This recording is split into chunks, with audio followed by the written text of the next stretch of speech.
Listen and subscribe to the Table of Truth on iTunes, Spotify, Stitcher, and Google Podcasts.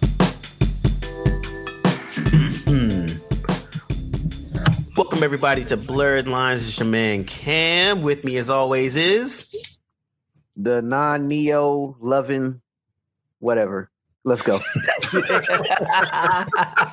As well as this is Josh, aka the non-computerized Morpheus.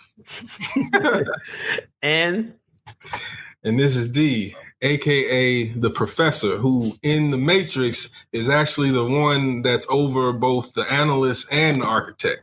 Wow. Wow. Wow. I taught them what they know. And as you may have guessed it, this is Blerdline Reviews Matrix Resurrections. I don't know if it resurrected anything, to be honest. Or should they have left it dead? Or should it stay dead? Okay. So here we are in 2021. We got old ass Keanu and old ass Carrie Ann Moss as Neo and Trinity back again in the Matrix.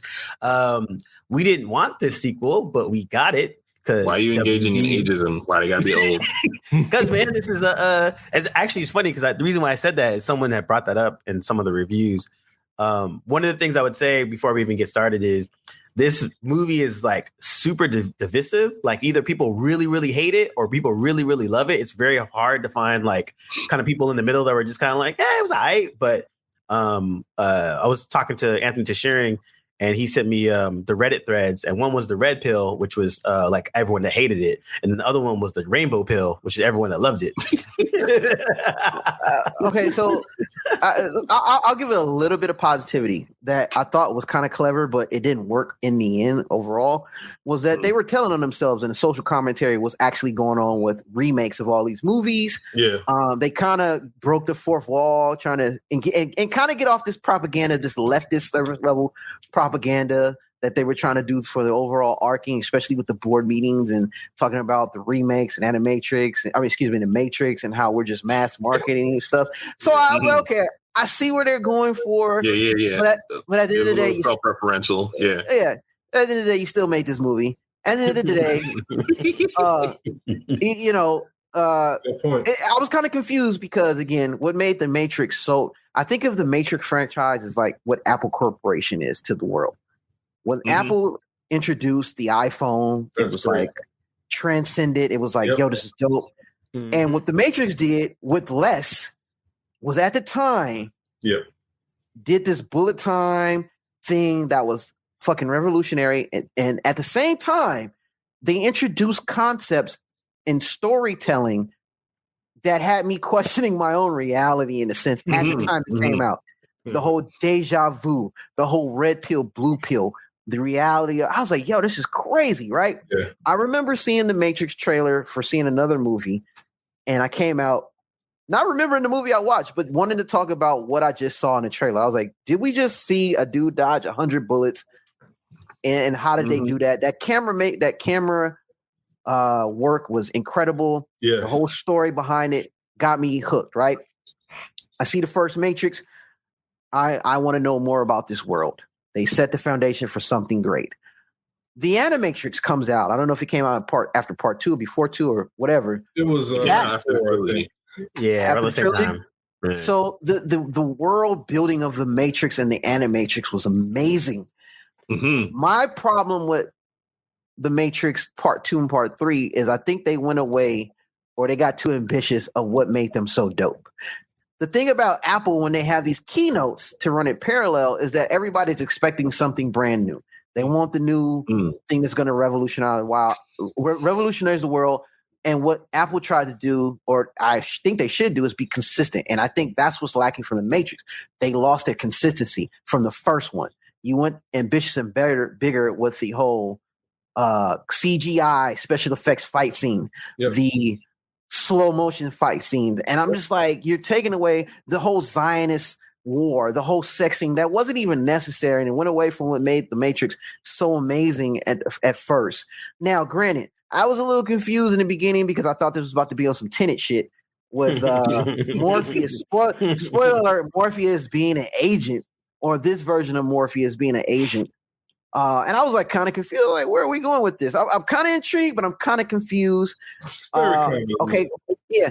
I'm gonna say this too. Keanu is 57 years old, but he fooled us. He tricked us because in John Wick, he still looked like he got it, but in this, he didn't look like he have it. Yeah. Josh was telling us that they switched choreographers, and I'm like, okay, they are old, and they had this Bourne Identity type fight style, which I'm not a fan of right now. I think Matrix 2 and Matrix 3 is aged terribly. Cool part, they brought the Merovingian back, which is kind of funny. I was like, okay, cool. That was dope. But overall, I was just like, this didn't need to be made. It was too much exposition, too much slow-mo. The fight scenes that we were at worst, we can be like, okay, they're gonna have some dope fight scenes. We're mid at best. Aging Naomi, I think that was her name. Niobe didn't look right. I mean, it was just like, did we need this? No. Did it need to be 2 and some change hours long? No. If you just did it at 100 minutes, I would have been fine. Yeah. Neil Patrick Harris' character was actually okay. I dug it as the analyst. He was okay to me. I dug the color schemes, giving the hints, everything in blue and everything in red. Yep. Saw that too. Color schematics was pretty cool. But overall, I was like, this to me, I was like, yo, this movie is cheeks. Don't sugarcoat it. 2000 words. 2021 word for horrible is cheeks.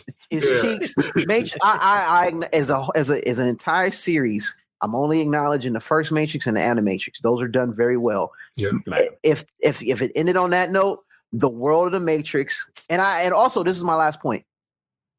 It was too safe. They did what Star Wars does. Stuck to a formula that they're going to make money, but they're not challenging themselves with good storytelling or taking the story away from Neo. Yeah. And I think that's the part where like I actually enjoyed it, but then all the negatives, as you pointed out, were all on point. Like there was no stakes at all. Like no one died. Like and then like, I think the other thing too was I rewatched the first Matrix first before I watched this on purpose because I remember because Josh had said something about the sound design and the score. So I was just like, let me go back to revisit the Matrix. One, like the sound design for Matrix 1 is fucking ridiculous. Like it's on point. Like even the score too. Like there's parts where there's no score and it's just them talking and it's super dead quiet and it gives more gravity to it. It lets the scene breathe.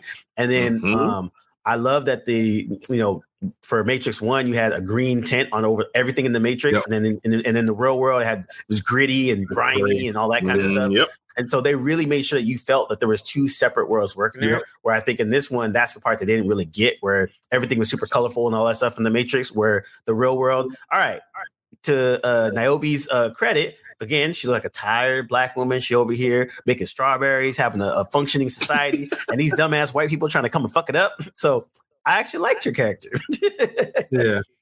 But on the technical front, that was the thing I saw was a misstep where I was just like, yo, man, you guys kind of set a good steez early, and then you kind of went away from that, and that was actually to your detriment.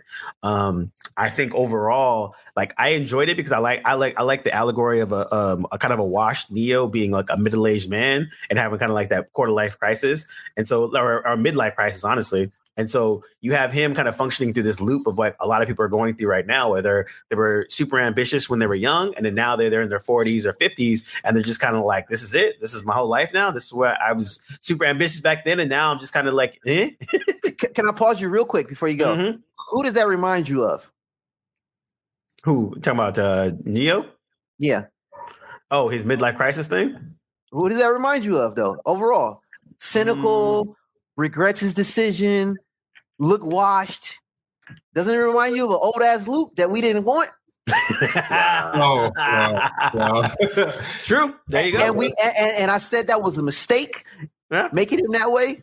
You know, yeah, you're right. I think, and then a lot of people's negative, especially again, the Reddit thread is fun just for the laughs, because the people that really love it, they go fucking way too ham on it and all these allegories and like whatever. But the people that hate it, a lot of the things I noticed was the parts of the trilogies that you liked, or about the Matrix part, that a lot of people that hated it, that's what they were so mad about, because this time around it was just about Neo and Trinity and their love story and Yeah. But the original trilogies are actually a love story. Like, I actually didn't like the love story of Trinity and Neo personally, but I thought in the fourth one it actually was like a lot better. It felt a little bit more earnest, and actually the chemistry was a lot better in this one specifically for their love story. Like, the trilogies I didn't really care for. I usually fast forward it to it, but this one I was like, oh shit, this actually feels kind of good. But I also hark back on to like almost like going back to the politics wise, almost like a neoliberal look at things. Like, love conquers all. Like, let's sacrifice the whole for these two dumbass people. And that's why Niobe was kind of pissed, because she was like, "Yo, I've been working 60 years to make a harmonious society with humans and machines, and you want to throw this way all over a piece of ass?" Like, that's why she's so pissed about that. But yeah, I mean, overall, go ahead, Josh. Overall, I think.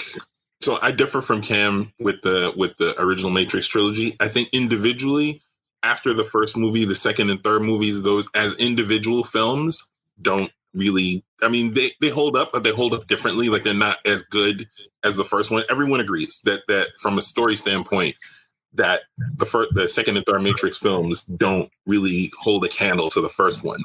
But I think I came to a really recent epiphany watching all three of them back to back to back, and as a whole story they still work, and actually they work really differently when you watch them one behind the other. The as a holistic story, it works really differently, and I think in that regard, as a whole story, including the Animatrix even, it all works, it all folds in nicely. Everything plays off of the previous installment, in my opinion, really, really well. Then you get to this movie, which kind of plays off the original trilogy and the world building of the Animatrix, kind of. And it just doesn't do all the things that made the original trilogy and the Animatrix work the way that it did. So the story's weaker. So there's that. Then, and I think Cam made this point in his review, the special effects and the fight choreography. Cam, you also mentioned just the color palette with the cinematography and the color grading and what have you. It all falls way short of the standard of of a proper Matrix movie. And so, okay, the story's weak, but then the aesthetic of the Matrix would have been there. That falls short. Then, Cam pointed out with the fight choreography, they have a different choreographer. Like, Wu Ping is just a master fight choreographer. So even his weakest film still has amazing visual fight scenes. And none of that is present in the Matrix. So you figure, okay, you don't have a story, you don't have eye-popping fight scenes. All right, cool. At the very least, there's going to be a new trick. There's going to be some new ground broken in terms of filmmaking, in terms of visual effects. And you don't have that. So you don't have a story, you don't have good fight choreography, you don't have great cinematography, you don't have a new thing that they've invented to make this to make you go, well, all that other stuff was weak, but that one scene where ... happened and they did XYZ thing was eye-popping, and I want to see that. I will rewatch this film just to see that one thing.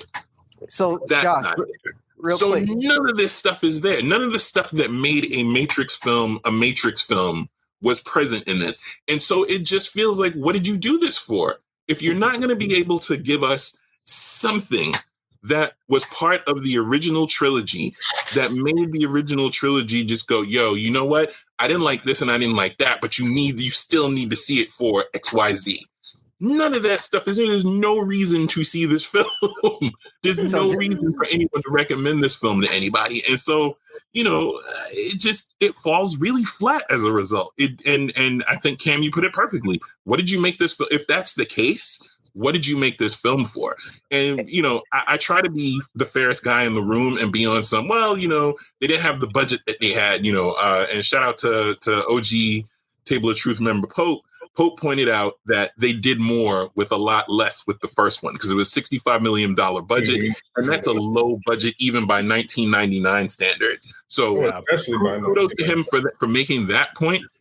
However, with the second and third films, I think they ran a budget of like $325 million for the pair, which at the time is unheard of. Nobody was making movies with that much money. So, okay, they did less with more in the first one. Then they did more with more in the second one because nobody had ever done a fight scene like the big brawl in the park. Nobody had ever done anything like that. Whether you like the CGI or not is a whole other ball of wax, but just the core of that fight scene itself is one of the most amazing. And Cam, I know I see you smiling. One of the most amazing American fight scenes in film history. Whether or not internationally is a whole other ball of wax. You threw as soon as I said that in the chat. I know you threw me like 2-3 links of like the Raid films and how those obliterate. And how those completely obliterate the Matrix film. Yes, I'll give credit where credit is due. Yes, that is 100% accurate. But for American filmmaking, there is nothing that is touching the Matrix, the second Matrix film, and that was a tentpole moment in the trilogy, in my opinion. So again, to reiterate, if you're not going to have those things like that to sort of prop up a movie that is of the level and the standard of a Matrix film, you're not saying nothing. So then why bother? Why bother making it is because we know at the very least it's going to make a little bit of money. But I see you, Cam. Yes, it's gonna make at least a little bit of money. But then it didn't even do that because it got obliterated by Spider-Man and whatever the other film was that just got released in the same time period. Or something like that. Yeah, you're right. No, yeah, D, awfully quiet. D, wait, one quick thing before D goes off. Josh, it sounds like the Matrix was the new iPhone that just upgraded the camera only. That's exactly what it was. Exactly. Reference. Yeah, that's it. Go ahead, D. I mean, I agree with 100% what Josh said, what Cam said. I mean, I don't think there's no room to. It's about expectation, right? So I had no expectation just because the problem with a Matrix 4 being made and released in 2021 is that it is a 19, 18, 20-year-old sequel that hasn't had any content or development in between. So it's so unoriginal. It's so indicative of what's happening overall in Hollywood filmmaking right now, which is it's all the same recycling and rehashing of a bygone better period of Hollywood, right? So like now in January, there's a Scream movie coming out. Like it's just called Scream. It's not a reboot. It's a sequel, and it has the original cast in it. Sydney has no serial killer has been able to kill Sidney Prescott, and so it again, not to veer off topic, but that is just what I saw when I was watching this. It was just a big like every moment was just like shaking my head, just like I cannot believe that there are filmmakers like the Wachowskis and all these people are getting paid all this money to do this bullshit. And I just say that to say, because I watched it, and again, I had no problems with it in terms of a competent film that's made. It's certainly better than 90% of what WB was doing for DC. But at the same time, that's a low bar that ain't even a bar in and of itself. For example, I'm watching it, and what you guys mentioned about the cinematography, that was the biggest thing that stood out to me in the trailer. I was like, why is everything so colorful? Like, why is it all these sharp, really detailed, contrasting colors? That's like when everything was washed out in the original Matrix, and it was just mostly green and white and beige. But that was sort of thematic. It played into that this is an artificial world, just like all the cities were nondescript and all of the people were nondescript. They were They were bots almost, which is, something that's they introduced, but was kind of like trying to parallel bots on the internet. And the narrative itself was so convoluted that I didn't even try to focus on any real detail. But the connecting to the original Matrix, that was philosophical. That was playing out the real question of what trajectory mankind is on in terms of artificial intelligence. The action aspect of it was an added byproduct of the narrative that they were trying to tell, that they were telling. That's why you got very specific key scenes where that happened. And as a result, they're iconic, they're memorable, they last forever because they were not just thrown out there because it was, oh, let's have a bullet time moment. Oh, let's have a slow motion. No, they were purposeful. They were driven. And I double checked on the budget. The budget for Matrix Resurrections was a whopping $175 million. Yeah, and it's not even gonna make. What has it made so far? Probably like 70 or 80. Yeah, it's not. It hasn't made much. Crazy, yo. Who's gonna go to? And that's the strategy, an arrogance in that strategy. Who's gonna go in on Christmas weekend to see a 20 pay to see a 20-year-old sequel, risk getting Omicron, to deal with all the things of holiday traffic, all of that stuff to see the Matrix Resurrection. Nobody, especially when it's right there on HBO Max. I'll sign up for free and watch it, and then before I go and pay to see it in theaters. So no, it just wasn't it. Overall, it connected back to what I originally thought when they announced they were doing. It was completely unnecessary. It should not have happened. Now that it has happened, it's a popcorn fart and nobody's going to remember it. And as far as a new trilogy, they can keep making these if they want to, but I can tell you that shit dead in the water. I wouldn't even watch a next one on for free on HBO Max. Yeah, I think in the same boat, and usually I give anything a shot. But y'all know me. I said, I'll try to be fair and be like, well, let's see what happened. I have this hurt. I have no interest. Hey, I've been wounded. I always say when Josh is always puppies and positivity. So when he hates a movie, pay attention, folks. When he says it ain't good, it probably ain't good. I'm usually I will confess I'm usually the bright. I usually look for the bright spot, but there's no bright spot to this film. None. I think I had my expectations were pretty low going in because we've been talking about the overall like rehashing of all. They weren't. Remember, we went to go see Dune, and we saw the trailer, and we kind of looked at each other like, "Yo, this could be a thing." But I still kept my expectations low because Hollywood has been pretty bad with their rehashing of lately. Like a lot of their rehashes suck, like just in general. Okay. And I think also too, rewatching Matrix 1 and then watching this again, that's when like those technical aspects as D was mentioning was definitely bringing in. So like for me, I think the technical aspects of it is a part that made it worse for me. Like I didn't like the color grading. I didn't like the sound design was horrible. The score was bad. Again, Josh, I blame you for me caring about these things now. Sorry. But it definitely took it out. But then the aspects I actually enjoyed the whole like wash Neo kind of like in that midlife crisis situation. There's a big thread on Reddit where someone was like, "Yo, you're trying to tell me that Trinity, a mom of two, is just gonna go with some random dude that she met at the coffee shop and blah blah blah. That makes everything okay." And then again, I'm like, I get where you're coming from, but also there is no spoon. So if there's no spoon, there's no kids. And so one of the overarching things I noticed in the love thread for all this, a lot of people really like the meta aspect of it. A lot of people were identifying with these types of characters of being in this space. Like I'm middle-aged, I'm in a place I don't like or whatever. And they kind of like latched onto that part of the movie.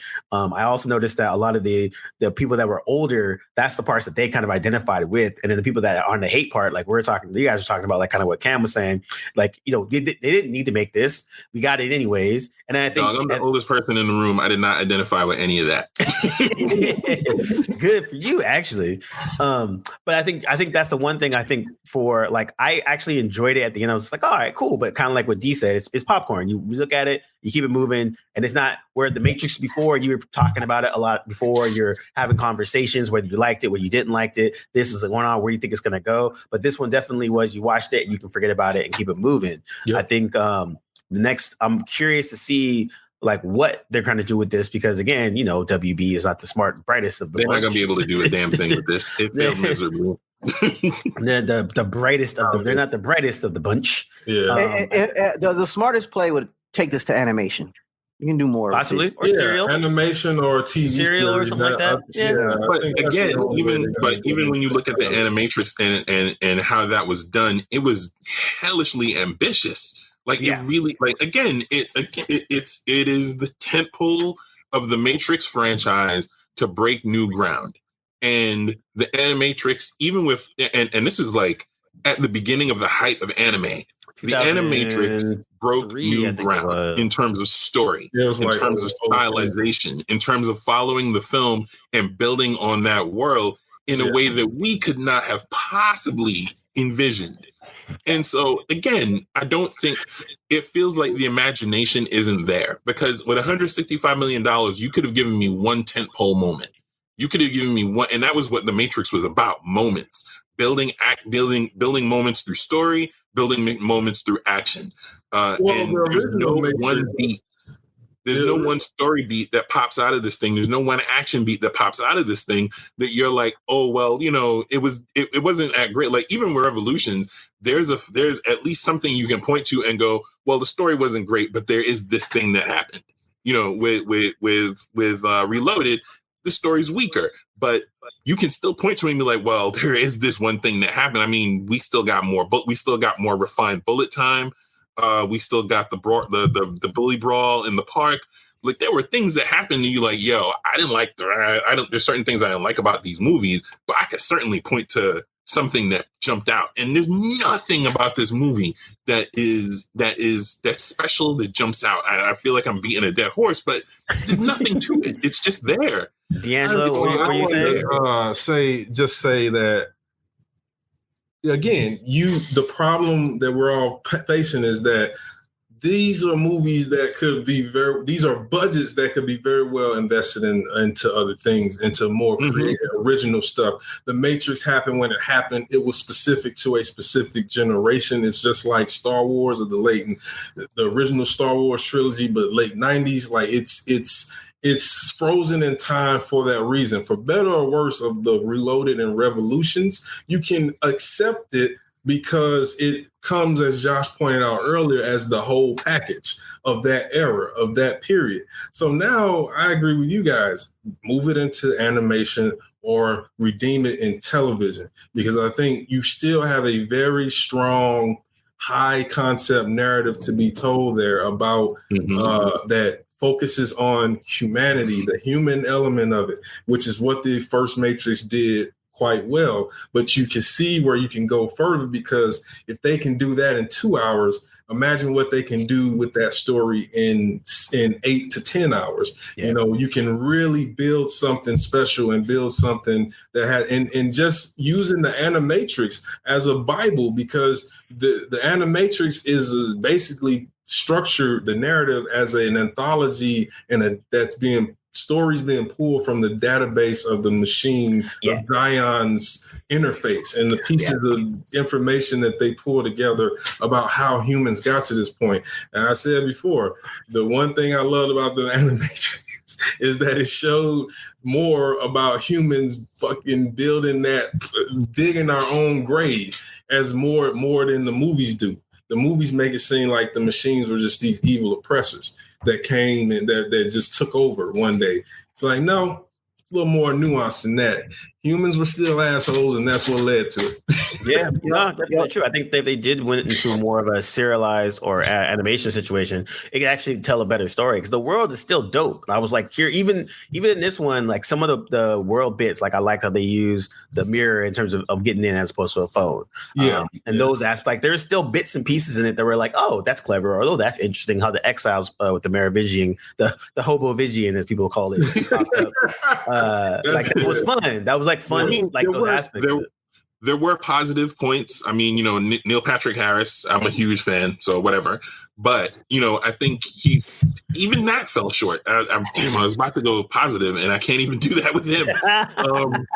But, he was a bright spot, and I feel like, considering the mother and father of the Matrix being, the Oracle. The Oracle and the Architect, they didn't have huge roles in the first or the second or the first in the first trilogy, but they loomed large once they appeared. Like once once you understood their role in the whole thing, and they weren't able to sort of position Neil Patrick Harris as the analyst. It didn't land where it was supposed to, but his middle management. His hokey. His performance was good, but they didn't give him a lot to work with, in my opinion.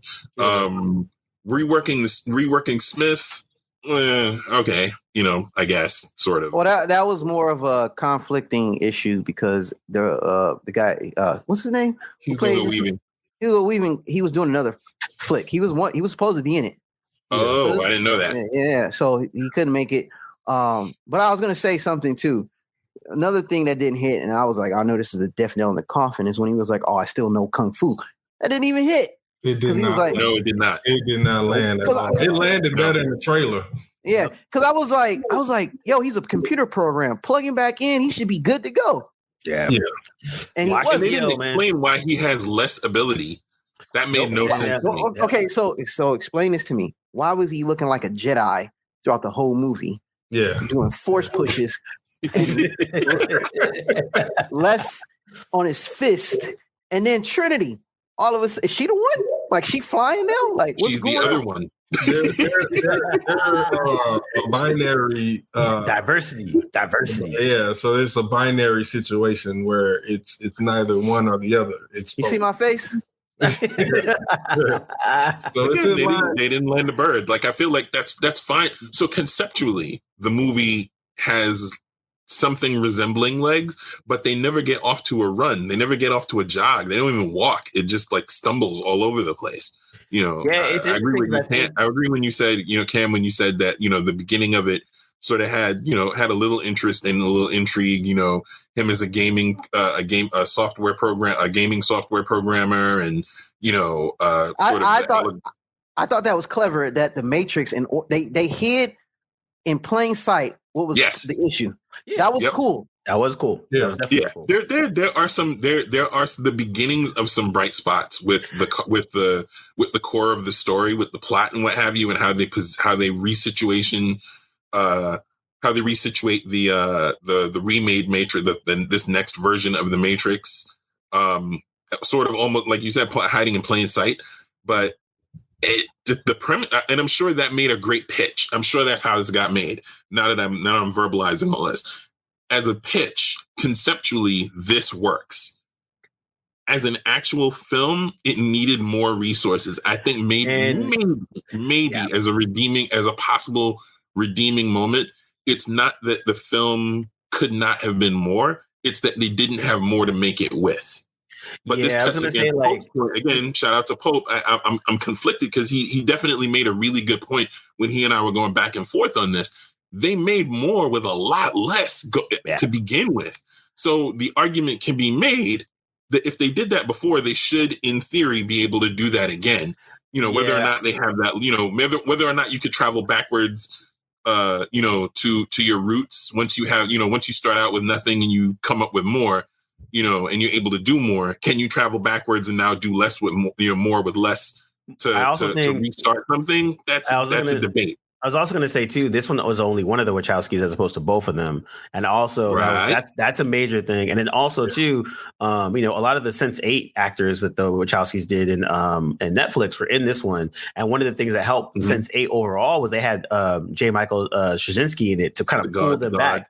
Yep, when they were kind of doing some craziness. So I think there's like those two important factors is probably what led to kind of this the holes that happened here, where one, you kind of need both of them to kind of balance them out. And I think you also need an overarching hand to be like, yo, let's pull this back and make this make sense. And I think they didn't have any of that this time. And so that's where it kind of just meandered and kind of did its thing.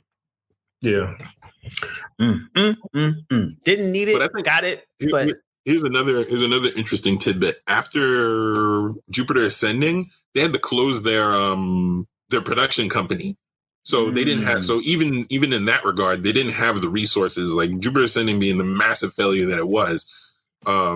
Conceptually, again, great film from a concept standpoint, great movie. Story, shaky. Literally everything else about it was shaky. Yep.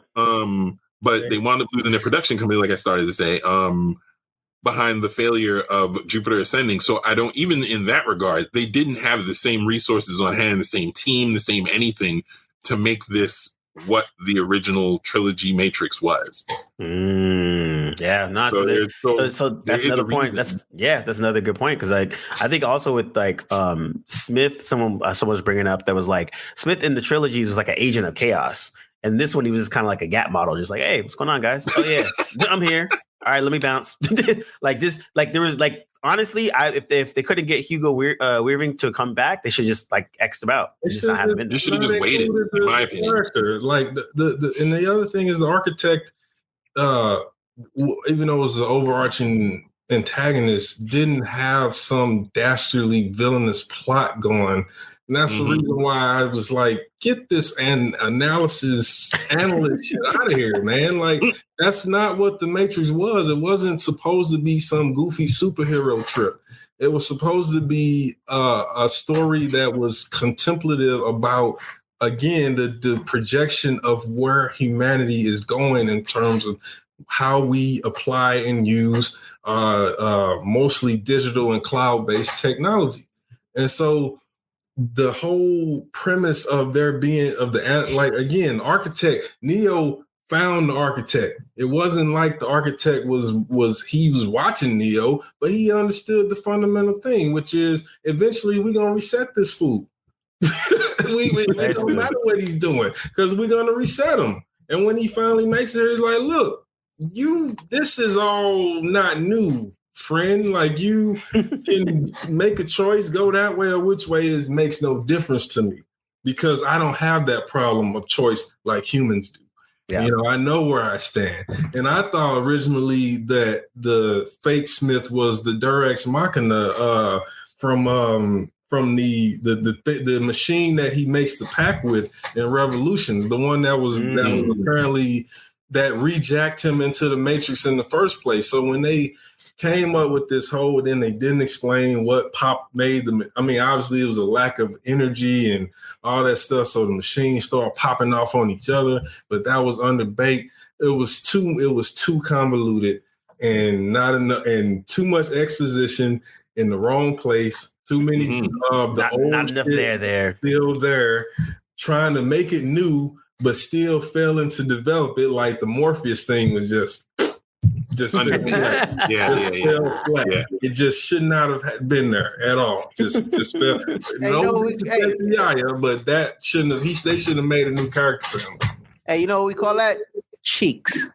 Yeah, to bring it back to the beginning, Cam was right. And that could be said for every movie that they've been trying to do like that. So, because it's all like, we shouldn't even spend our money on this type of stuff, because again, there are people out there with fresh and original ideas, and they probably pitching them. But because it's like, oh, this is what's going to sell, we just pull the Matrix out the closet, because guess what? The Matrix was a big fucking deal 30 years ago. And it was true 30 years ago. Hey, man, I ain't pay no money for this movie, but I'm going to say less. I ain't going to say no more about that. So, and on that note, I think that's a good spot to end it at. Thank you, fellas, for the review. Are we going to scale of 1 to 10 before we go? Yes, we are. Josh, start it off. I give this movie a hard 5. Cam? Cheeks. That's my review. This movie was straight buns, man. I wouldn't Go ahead, D. What's your score? No, it gets no score from me. This is just like zero with Snyder. No. It just Snyder was a 0. This is more so just NA. Like it just flat. Just flat out gets nothing from me in terms of other than the comments I gave. It's not getting any stars, no rating, no. It's not even worthy of being rated. Not worthy. I don't think I've ever heard you say that. Preach, brother, preach. It just comes in between because when it's this, because again, they shouldn't have made it, so it don't get no rating. You know, I tell you like this, I wouldn't recommend it. Hey man, no easy props. On the scale of not, I agree that it shouldn't have been made, and that's not a 5. I might give it a 1. I'm gonna give it a 6 because I actually enjoyed watching it. Like I was just like, whatever. At the end of it, I was like, it has its problems and all that. But like at the end, I was like, all right. I didn't feel like my time was super duper wasted. Like when I watched fucking the mediocre Mayo cut. But at the same time, it's not like you said, it's not good. Like it's not a good movie, but that's okay. Yeah, exactly. Now I think that's how I looked at it. It is what all right. You hear it here first. We got a cheeks, a 1, a non-applicable, and a 6. So what is that? Like a 3? That might be a 3. That might. Because cheeks is like a double 0. Yeah, cheeks is a double 0. The NA is just NA. Like you get nothing from that. That's your or a 3. If we're the only ones giving it a rating, and I'm giving it a 1, and you're giving it a 6. So we have terrible math. Do not listen to us on math advice. So. Thank you, everybody, for listening. You know, Blerdlines reviews. We'll be back. We'll be reviewing some more stuff in the next couple of weeks coming up. And yeah, man, thanks for listening. Peace. I just did a pod.